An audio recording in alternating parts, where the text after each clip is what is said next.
47 से लेकर हिंदू सभा राम जन्मभूमि का मुकदमा लड़ रहा था। यही लाल कृष्ण आडवाणी सहित भारतीय जनता पार्टी और आरएसएस के प्रमुख नेताओं ने हमारे नेताओं से संपर्क किया और उन्होंने कहा कि भाई साहब, आप लोग इस तरीके से मुकदमे लड़ते रहेंगे, अगर आप कहें तो इसका हम राजनीतिकरण कर दें और अपनी सरकार बन जाएगी तो राम जन्मभूमि का मुकदमा ठीक ठाक हो जाएगा। और साहब, हम लोग साइलेंट हो गए, अपनी छाती में इनको बैठाकर पूरे भारत में रथ यात्रा निकाली और उस रथ यात्रा से इकट्ठा हुए 1400 करोड़ रुपए ये लोग डकार गए, जिसका आज हिसाब नहीं है। तो 1400 करोड़ रुपया ये खा गए। हिंदुत्व के नाम पर जो भी प्रखर नेता आगे आता है, कहने के लिए थोड़ा सा बुरी बात है लेकिन कहना जरूरी है, अशोक सिंघल जी को मैंने पत्र लिखा। हमने कहा 1400 करोड़ रुपया जो राम जन्मभूमि का इकट्ठा हुआ कहां गया। अशोक सिंघल जी से हमारा बड़ा आत्मिक लगाव था। उन्होंने उसका जवाब दिया और मुझे फोन किया कि पांडे साहब, मैं अयोध्या जा रहा हूं, आप आ जाओ, आपसे कुछ बात करना है। मैं जब अयोध्या गया तो एक गले में वो पीला टॉवल रखते थे, उन्होंने जो शिला रखी हुई थी उसकी धूल झाड़नी शुरू कर दी। हमने कहा कि ये क्या कर रहे हो। बोला, पांडे जी, मेरा अंतिम सपना है कि किसी तरीके से मेरे जिंदा रहते ही ये मंदिर का निर्माण हो जाए। साहब, उन्होंने हमारी उनकी काफी गंभीर चर्चा हुई। उन्होंने कहा, पांडे जी, अभी नहीं तो कभी नहीं। तो हमने कहा, क्या करोगे, आप लड़ तो सकते नहीं। बोले कि अब मोदी है और लड़ूंगा भी और विरोध भी करूंगा। और साहब, अशोक सिंघल जी एक स्वस्थ व्यक्ति जिसके साथ हमने 2 दिन बिताया, वो दिल्ली जाता है और अचानक उसकी मौत हो जाती है।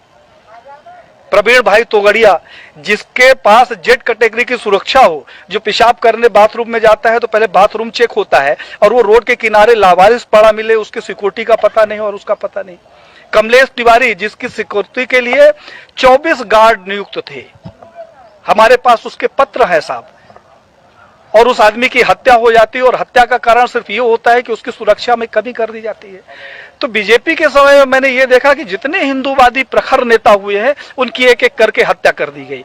अभी 2 तारीख को हमारे पास लखनऊ से फोन आया, हिंडोला थाना कोई पड़ता है, उन्होंने कहा, हिंडोला थाना से बोल रहा हूं पांडे साहब, गृह मंत्रालय से 47 से लेकर हिंदू सभा राम जन्मभूमि का मुकदमा लड़ रहा था। यही लाल कृष्ण आडवाणी सहित भारतीय जनता पार्टी और आरएसएस के प्रमुख नेताओं ने हमारे नेताओं से संपर्क किया और उन्होंने कहा कि भाई साहब, आप लोग इस तरीके से मुकदमे लड़ते रहेंगे, अगर आप कहें तो इसका हम राजनीतिकरण कर दें और अपनी सरकार बन जाएगी तो राम जन्मभूमि का मुकदमा ठीक ठाक हो जाएगा। और साहब, हम लोग साइलेंट हो गए, अपनी छाती में इनको बैठाकर पूरे भारत में रथ यात्रा निकाली और उस रथ यात्रा से इकट्ठा हुए 1400 करोड़ रुपए ये लोग डकार गए, जिसका आज हिसाब नहीं है। तो 1400 करोड़ रुपया ये खा गए। हिंदुत्व के नाम पर जो भी प्रखर नेता आगे आता है, कहने के लिए थोड़ा सा बुरी बात है लेकिन कहना जरूरी है, अशोक सिंघल जी को मैंने पत्र लिखा। हमने कहा 1400 करोड़ रुपया जो राम जन्मभूमि का इकट्ठा हुआ कहां गया। अशोक सिंघल जी से हमारा बड़ा आत्मिक लगाव था। उन्होंने उसका जवाब दिया और मुझे फोन किया कि पांडे साहब, मैं अयोध्या जा रहा हूं, आप आ जाओ, आपसे कुछ बात करना है। मैं जब अयोध्या गया तो एक गले में वो पीला टॉवल रखते थे, उन्होंने जो शिला रखी हुई थी उसकी धूल झाड़नी शुरू कर दी। हमने कहा कि ये क्या कर रहे हो। बोला, पांडे जी, मेरा अंतिम सपना है कि किसी तरीके से मेरे जिंदा रहते ही ये मंदिर का निर्माण हो जाए।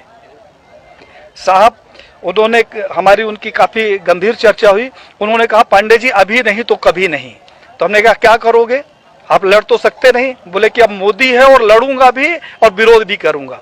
और साहब, अशोक सिंघल जी एक स्वस्थ व्यक्ति जिसके साथ हमने 2 दिन बिताया, वो दिल्ली जाता है और अचानक उसकी मौत हो जाती है।